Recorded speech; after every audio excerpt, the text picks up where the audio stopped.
Kulsum, uyg'on qizim. Quyosh allaqachon chiqdi. Yaqinda peshin bo'ladi. Uyg'onmaydi-ya.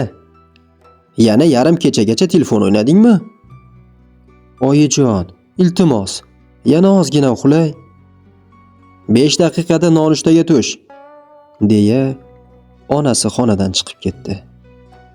Kulsum, uf, deya yostig'ini tagidan telefonini chiqardi.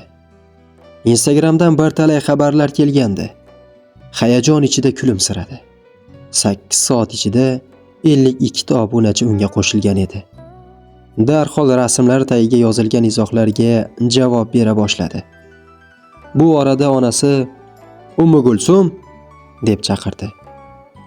Qo'lidagi telefonini xonasida qoldirib, pastga nonushtaga tushdi. Buving olib kelgan ko'ylak bilan ro'molni ilib qo'ydingmi? Juda yarashdi senga. Biron bayramlarda kiyarsan? Yo'q oyijon, ilmadim.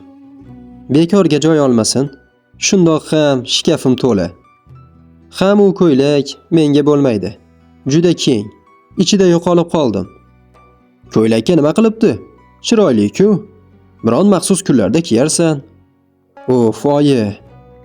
Siz bilan talashaman endi. Dugonalarim bilan uchrashishim kerak, deya xonasiga chiqib, darhol kiyina boshladi.